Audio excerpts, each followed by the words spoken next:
calles, campanarios, antiguas paredes, costumbres remotas, entrañables mitologías, el patrimonio, nuestro patrimonio, la memoria de sus desusos.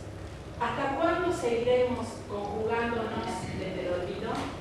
¿Hasta cuándo abriéndonos las venas con la distancia entre el pasado y el futuro, entre el interior y Buenos Aires, entre gringos y cabecitas negras, entre nosotros mismos? Y si intentáramos mirarnos, escucharnos, palparnos, aprendiendo a saborear cada uno de nuestros olores para poder respirar un poco más acompasados, valgan las buenas intenciones, valgan las páginas de 1300 kilómetros de escritura desde la frontera como apuesta obstinada por imaginar un país culturalmente más inclusivo.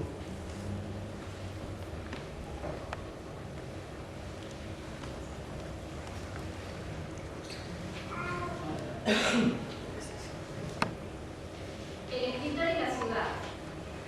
Así comienza la ciudad, solamente con palabras, con signos oscuros trazados sobre la página blanca. Describir la ciudad, inscribir nombres, trazarla como dibujante hasta que la tierra y la página sean una cinta de texto continuo. Y la cinta ondula en el recuerdo y todo comienza siempre con el alfabeto, con el punto en el que convergen todas las palabras, todas las letras. Escribimos la ciudad en un acto de fe, en un acto de desconfianza, en un acto de poblamiento, en un acto de pobre envergadura para que ese espacio suscitado por las palabras y el deseo comience a vivir. La ciudad de mis padres, la luz de las crueles provincias, autobiografías y recuerdos de otros, mentiras, persecuciones policiales, fracasos absolutos, deseos no correspondidos, legales no atendidas, falta de nobleza, falta de madurez, falta de sensatez. Ya sé que rompí tus fotos y no voy a atender cuando me llames. En la escritura de la ciudad debería poder leerse todo lo que nos robaron. Imágenes que no se borran, personas que no olvidamos aunque no proyecten sombra, como los sueños o como el agua.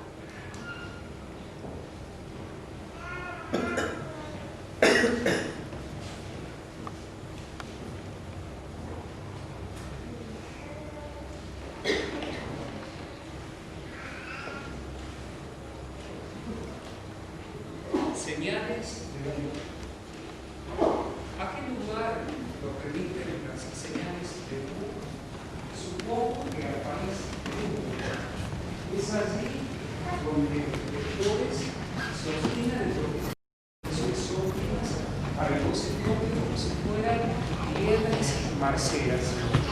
Imitando a Alicia, suelen darse a sí mismos muy buenos consejos que rara vez seguirán mientras beben infusiones que nunca se acaban. En la madriguera casi todo es posible.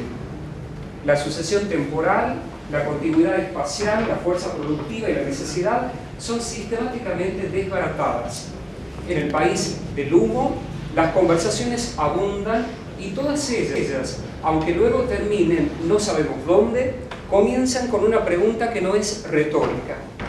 ¿Acaso es lo mismo decir me gusta lo que tengo lo que me gusta? Vaya uno a saber a qué apuntan estos enardecidos de la letra chica y de la grande y de todas las que puedan encontrar. Tomarse un té con ellos, diríamos, es siempre estimulante.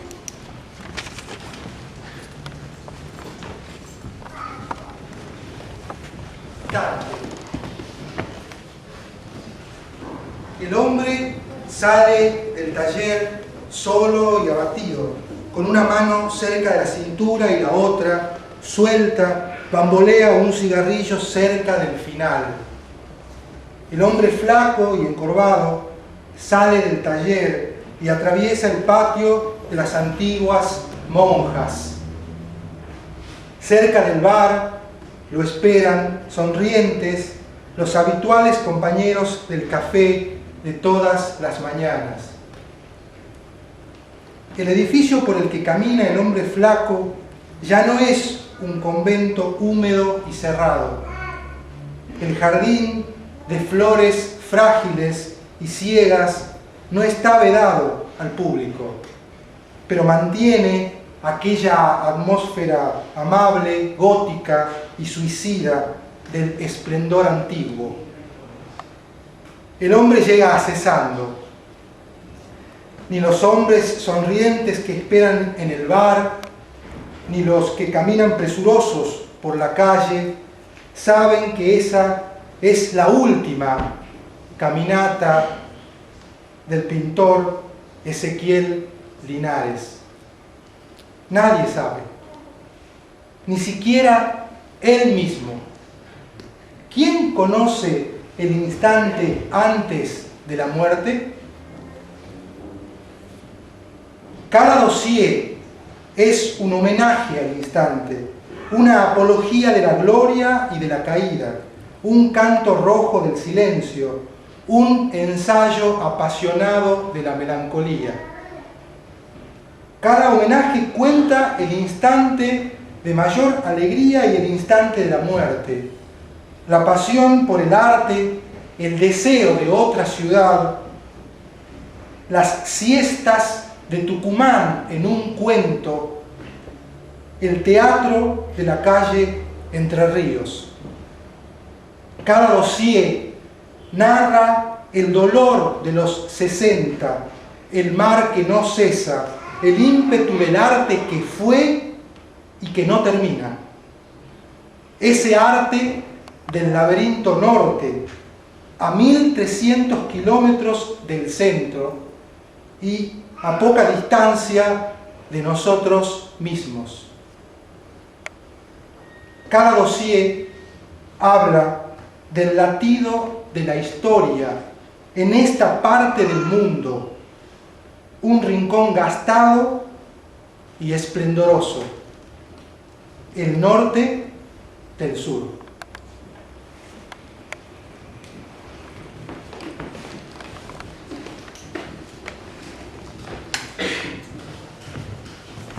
Muy buenas noches y bienvenidos a la presentación del segundo número de la revista 1300 kilómetros, Escrituras desde las Fronteras.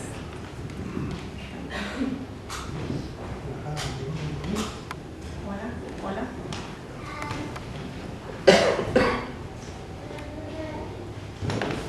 Hola. María José Cisneros, Denis León, César Juárez y Fabián Soberón, cuyas voces acaban de escuchar, junto a Denis Olichevsky, Lautaro Soberón y quien les habla, Ingrid Placeriano, formamos el consejo de edición de esta publicación, semestral e independiente.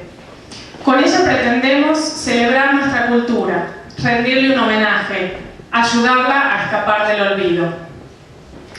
Más de 15 son hoy los colaboradores de esta revista. A ellos queremos agradecer profundamente por habernos confiado sus palabras.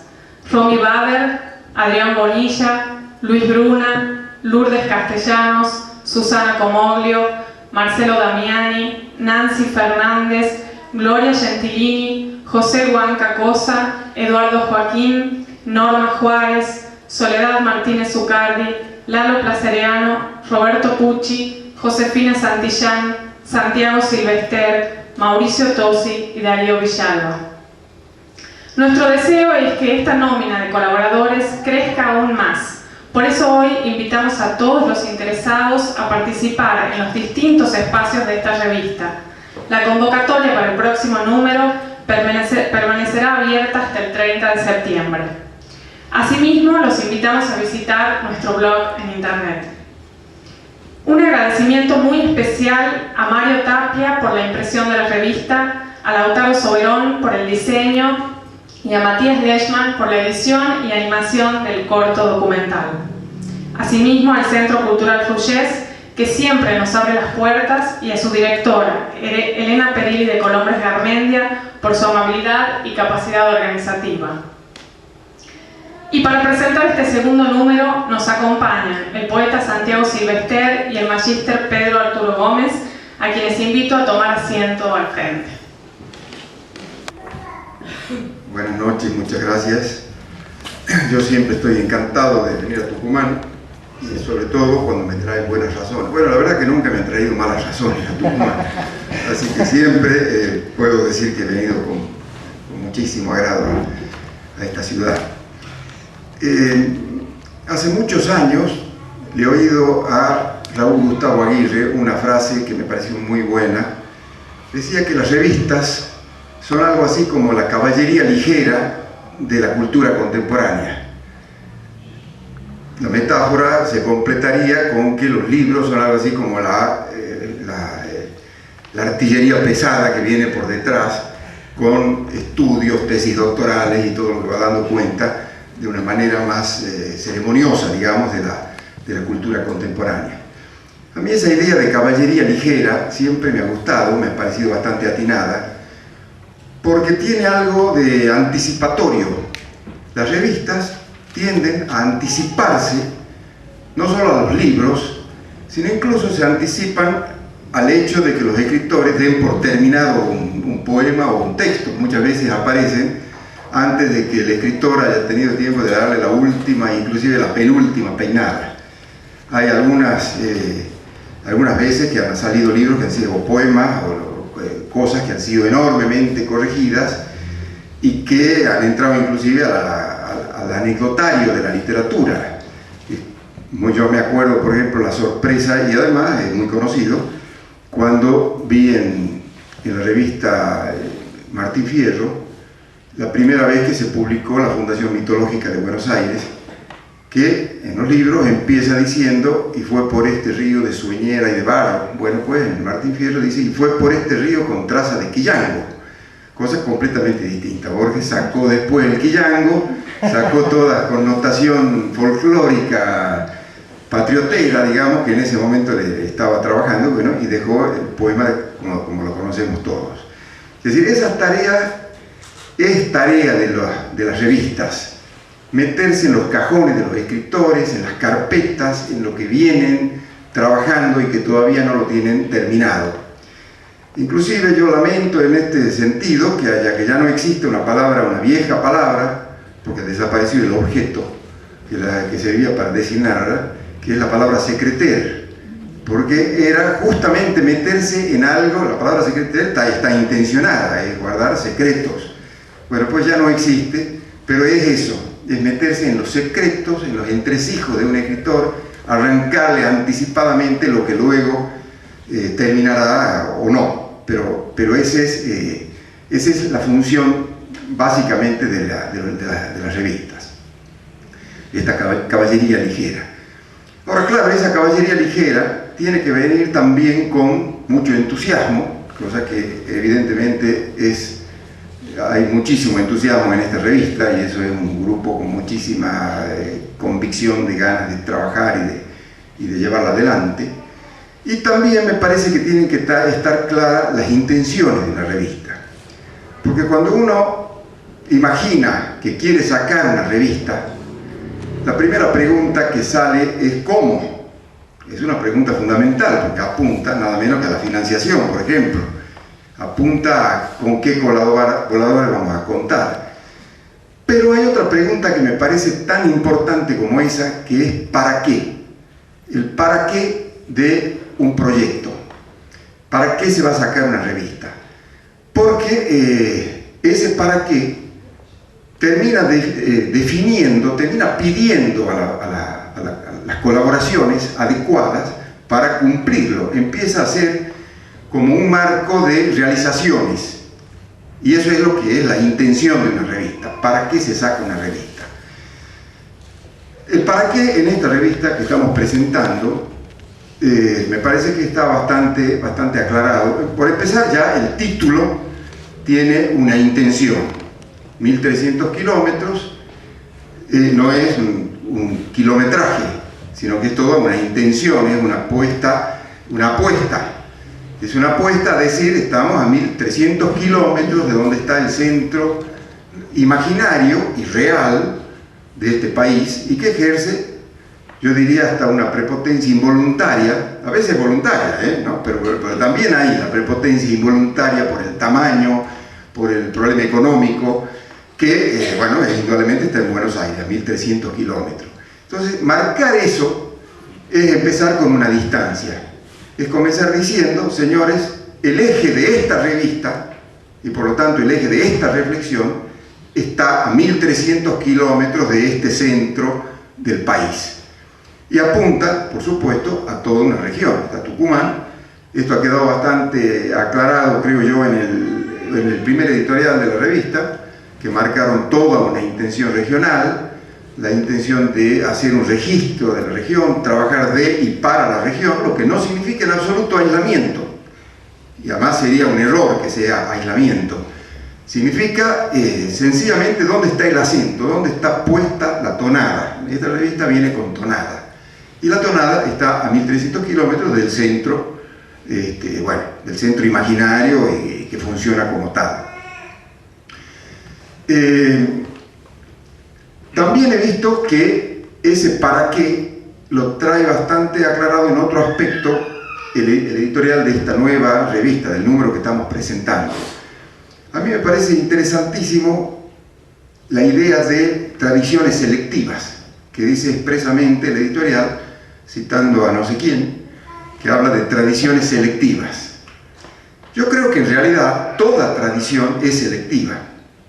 Lo que pasa es que cuando se dice la expresión tradiciones selectivas, viene a continuación la intención de decir, bueno, ahora la selección la vamos a hacer nosotros.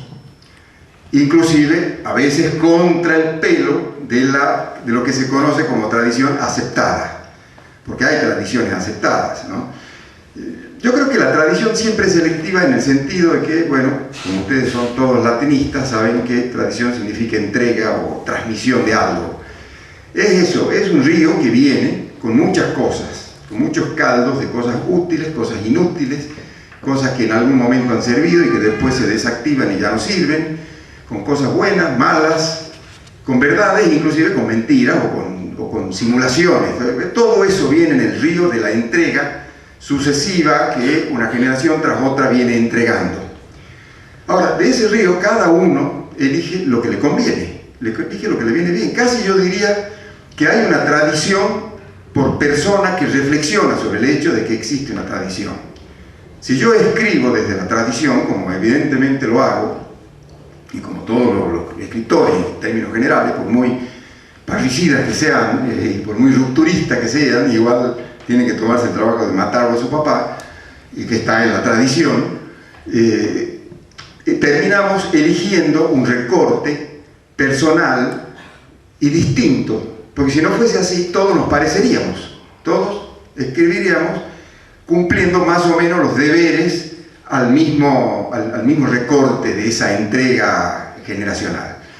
Pero a mí me parece interesante porque al hablar de tradiciones selectivas es plantearse el problema. Entonces, la tradición existe. Luego, como existe y como es inevitable, la voy a hacer yo. Y además voy a discutir con las otras tradiciones posibles que circulan en el mercado, o por lo menos en la región, ¿no? Concibiendo como región. Y esto yo creo que es un aporte de esclarecimiento, porque entonces queda bastante aclarado el para qué, que a mí me parece una pregunta fundamental en el momento de poner un proyecto como este, que espero que dure y que no tenga el destino de todas las revistas literarias que al segundo o tercer número se funden. Espero que no, que esto dure los próximos 10 años, la próxima década, claro. Porque y además las revistas literarias empiezan a existir y a tener importancia cuando se cierran, eso también hay que saberlo. Bueno, no nos fundimos en el primero. Sí. Bueno, yo tuve un solo y único proyecto de revista que fue en España, una revista que sacaban con Tizón, con Héctor Tizón. Nos duró 4 números. Los 4 fueron divertidísimos, las reuniones del Consejo Editorial no faltaba nadie, nos divertíamos muchísimo. Y bueno, 4 números que dieron ahí de 1 año y medio de debate de esta historia. Y bueno, a mí esta revista me parece que nace con todo eso, nace con mucho empuje, con con muchísima orientación de a dónde quieren llegar. Este número que estamos presentando es muy variado, tiene un montón de material de lectura que a mí me interesó mucho. Y de ese material yo rescataría porque me da un micrófono, por arbitrariedad, el dossier de Linares, sobre Linares, porque también Ezequiel Linares ha sido amigo mío. Cuando vivíamos ambos en Madrid nos tratábamos mucho con él, con su mujer, con Yolanda, no sé si estará aquí, pero me gustaría saludarla y si no, que le hagan llegar saludos porque teníamos un trato muy frecuente. Y justamente pensaba, cuando vi este recorte del dossier que tiene este número, que es casi un símbolo de lo que voy diciendo, de la intención de armar de una manera una región y además de reflexionar sobre una tradición. Porque da la circunstancia de que Ezequiel Linares no es tucumano ni es del norte. Vino a sus 35 años a vivir a Tucumán, pero la pintura tucumana hoy no se puede concebir sin la presencia de Ezequiel Linares. Entonces, es cómo se opina sobre una región. Una región es algo abierto, algo que se está haciendo, que incluye, no voy a decir que excluye, o se autoexcluye el que quiera irse, no sé, por no pertenecer a la región, pero quiero decir, así se arma una región. Y la figura de Ezequiel es justamente simbólica de todo esto que estoy diciendo. Una región y armar toda una tradición que es una reflexión sobre la cultura de un lugar. Así que bueno, yo estoy encantado, les agradezco a los organizadores que me hayan invitado a presentar, a hablar aquí en este día. Le tengo muchísima fe al proyecto, además les tengo fe como escritores también, como gestores de la cultura, los veo que tienen también ese empuje que me parece absolutamente importante para llevar un proyecto como este. Bueno, muchas gracias.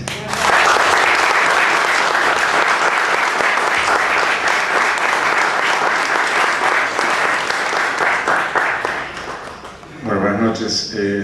Primero agradecerles a los responsables de la revista, especialmente, particularmente a su director, Fabián Soberón, con quien además compartimos lugares de trabajo, asociaciones lícitas, ¿sí? Divertidas a pesar de ser lícitas. Lidiamos con unas cuestiones académicas y es un honor también compartir esta presentación con Santiago Silvester. Y qué género de las presentaciones, ¿no? Creo que de todos los géneros posibles el más social. ¿Por qué? Porque bueno, nos hace ser sociables, estamos aquí muy sociables en torno a la presentación de un nuevo objeto cuya aparición celebramos. Y bueno, entonces yo aprovecho esta ocasión social para preguntarme ¿qué tomo para ir de exploración, explorar esta ciudad maquillada, sí, post cumbre del Mercosur? ¿Qué tomo para ir a los diversos tiempos y voces de este jardín no pocas veces cruel? ¿Qué tomo para llegar a 1300 kilómetros de la cabeza de Goliat? Me tomo un café, me tomo un vinito, me tomo una birra, ¿qué me tomo? Cuando no me las tomo, me quedo acá leyendo 1300 kilómetros. Tomo este número 2 de 1300 kilómetros y leo. Abierto en el umbral mismo, en el editorial, que una consigna recorre toda esta escritura, repensar qué es el patrimonio cultural. Nada mal en tiempos en que el desarrollo y el progreso se concibe en términos de una incesante instalación de supermercados, malls, call centers, helipuertos y demás cosas. Es decir, viene muy bien. Y puestos a conversar, la idea es que voy a recorrer un poco lo que es este segundo número de 1300 kilómetros.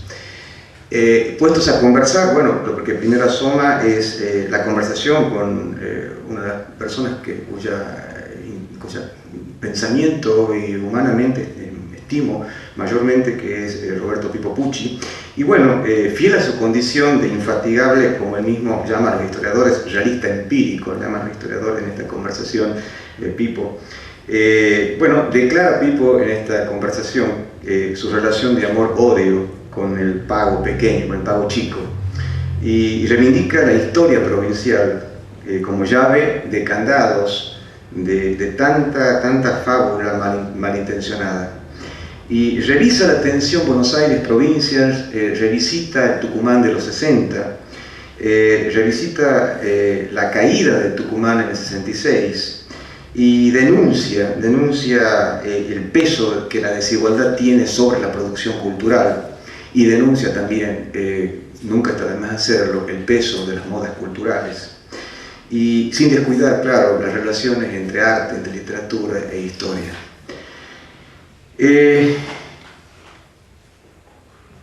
Santiago Silvestre, también, que forma parte de la escritura de la revista, sale en búsqueda del poeta Néstor Gropa, lo encuentra en medio de alguna abigarrada ciudad del noroeste argentino, del norte argentino, alumbrada por el poema, cito, en su existencia diaria, con su maravilla y sus caries, mestiza, siempre en tránsito, brillante de vida, ambigua y diversible como debería ser,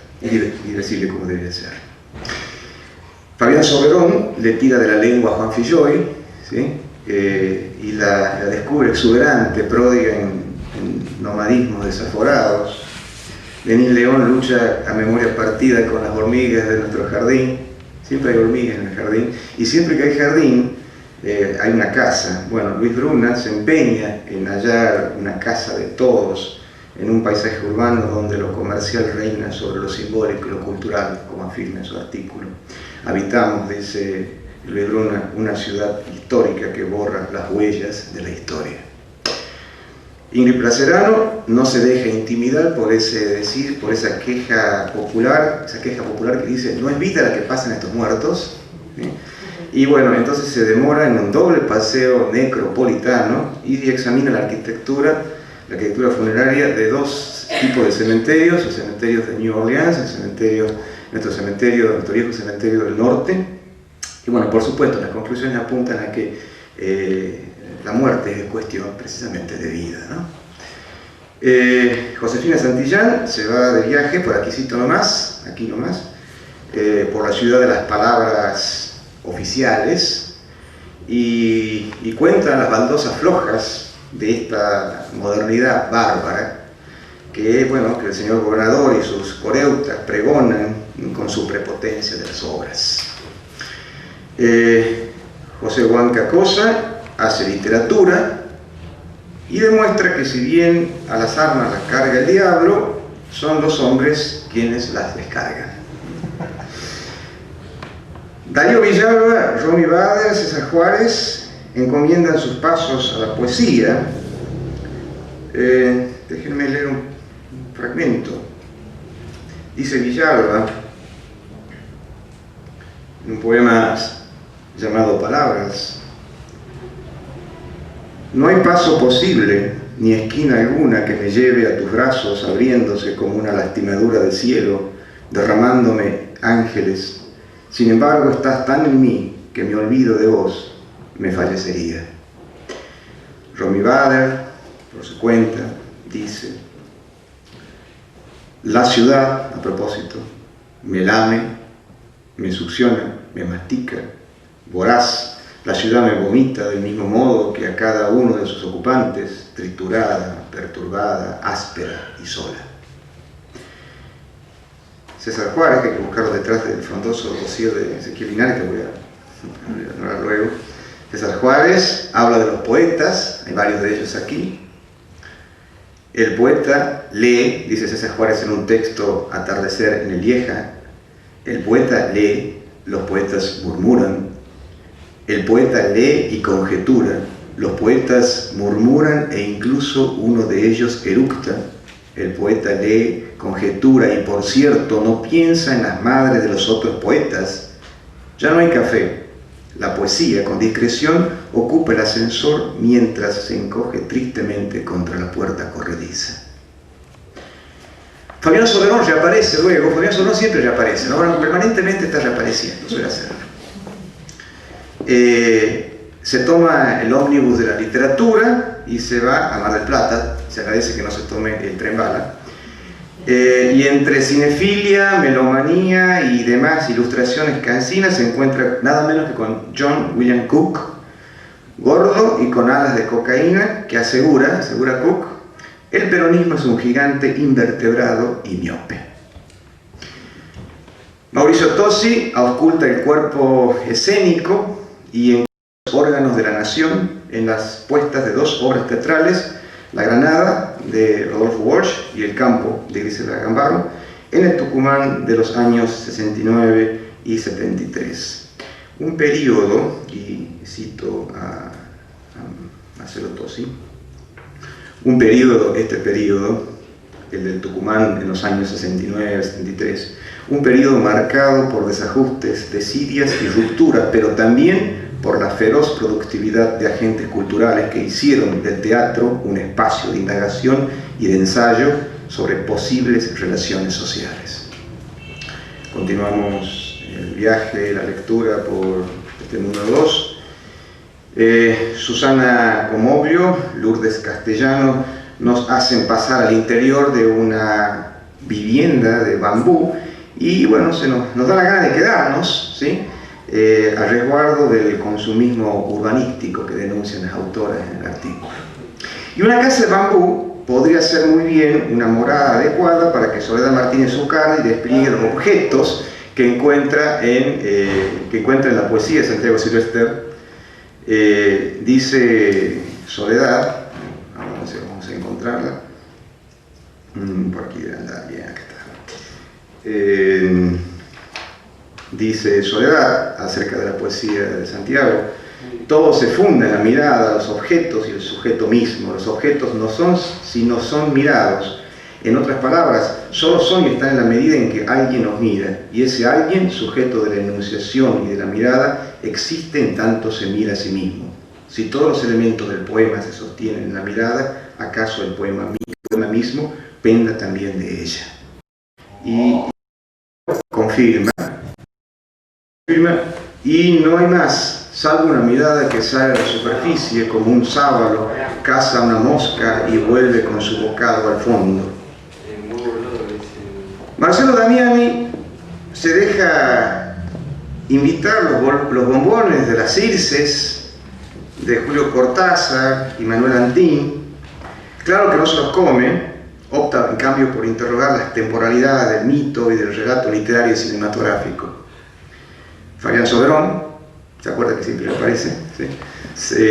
Se toma el tiempo, se da tiempo y acompaña con una reflexión acerca de los estereotipos de la argentinidad en el cine.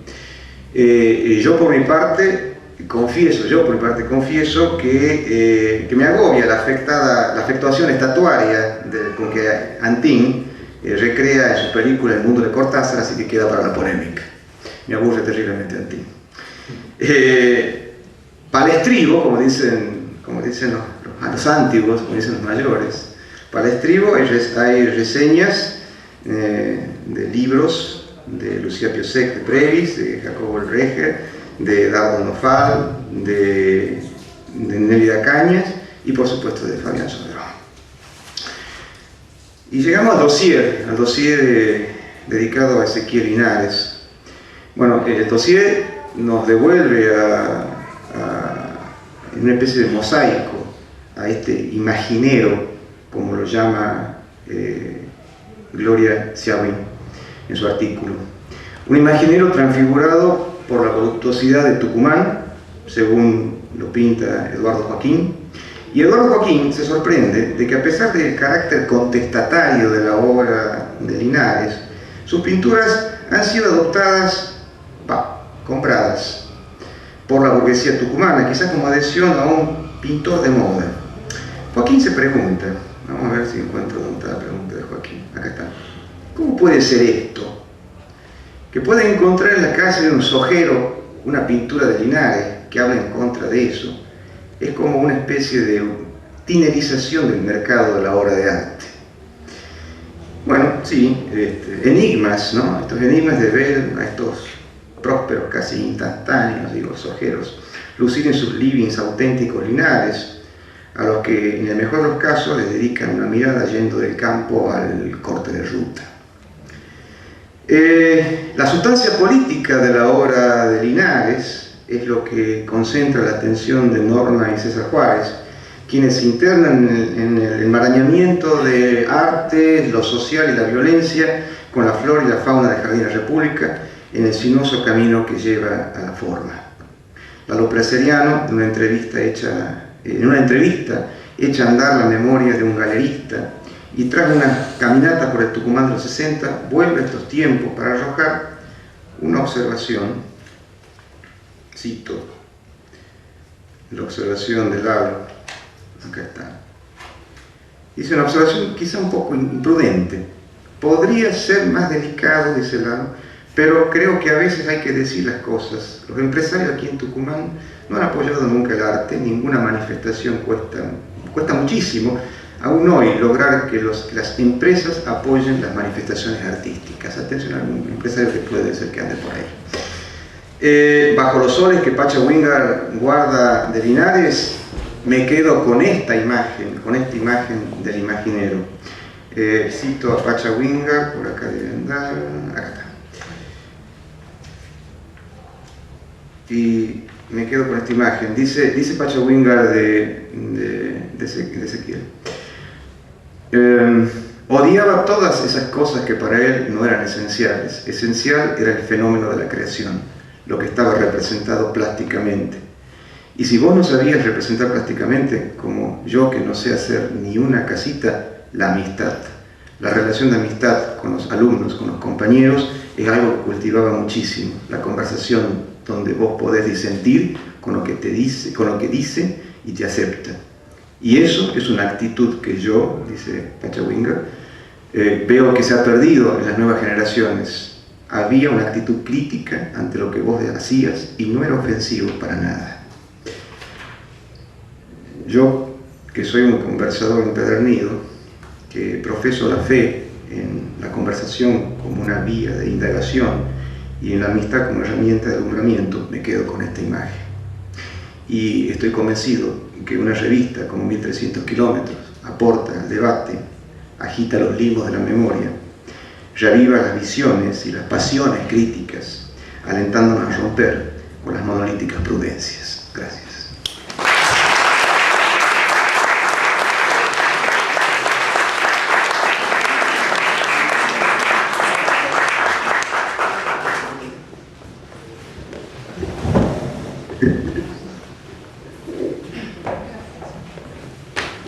Bueno, para los que no conocen a Pedro Arturo Gómez, él nació en Tucumán, es licenciado en Letras y magíster en Lingüística. Se desempeña como docente full-time de la Escuela Universitaria de Cine, TV y Video de la Universidad Nacional de Tucumán, en las cátedras Teoría y Estética del Cine 1 y 2 y Antropología y Cine. Cofundador de la carrera de Comunicación Social de la Universidad Católica de Santiago del Estero. Tiene a su cargo las cátedras de Semiótica de la carrera de Letras de la Universidad Nacional de Tucumán y la de Teoría de la Comunicación 1 de la carrera de Ciencias de la Comunicación de la Universidad Nacional de Tucumán. Ha publicado diversos artículos en revistas nacionales e internacionales y capítulos de libros relacionados con su especialidad.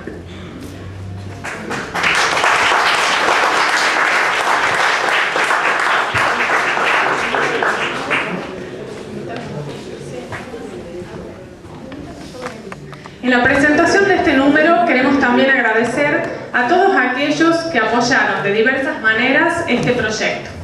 Fondo Nacional de las Artes, Colegio del Sol, Mediatuc, Taller de Filosofía para Niños, La Aventura de Pensar, Mamba, The College English Studio, Diario Digital www.kbn.com.ar,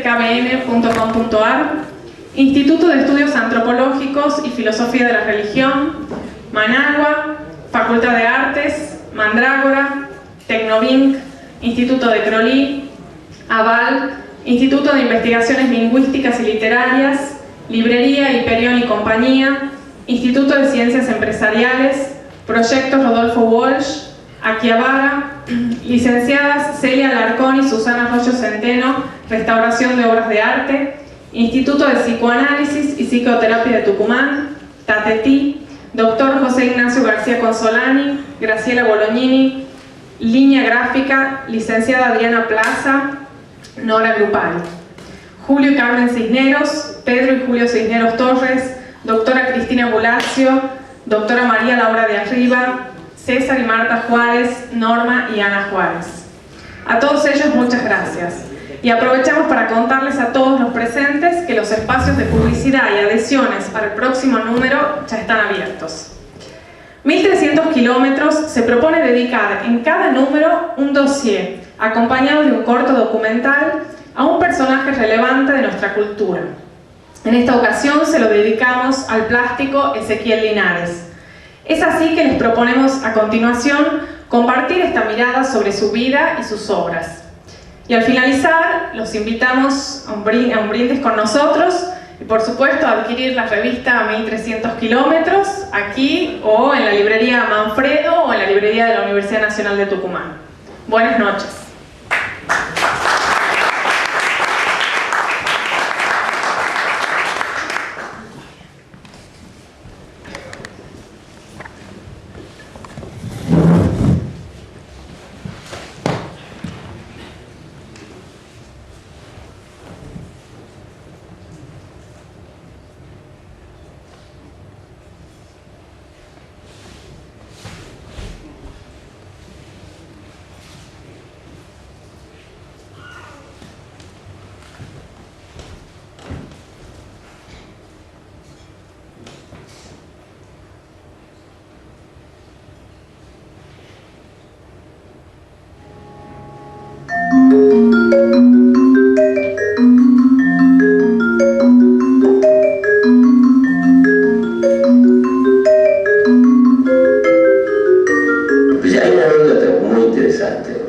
Cuando la Universidad de Tucumán decide ver la continuidad cuando Spilimbergo se va, el rector en ese momento buscan quién puede ser el reemplazante.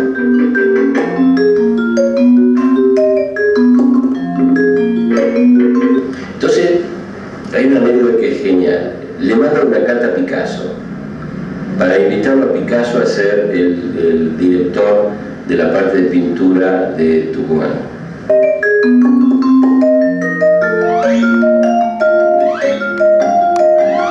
Por supuesto Picasso no contesta, ni contesta.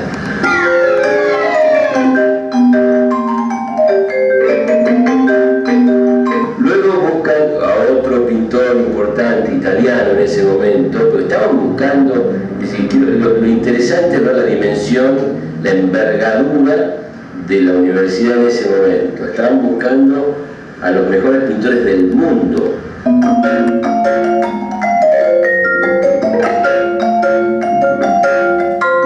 Entonces, finalmente terminan invitándolo a Linares, pero en esa dimensión de ser, digamos, el artista exitoso y en ese momento latinoamericano.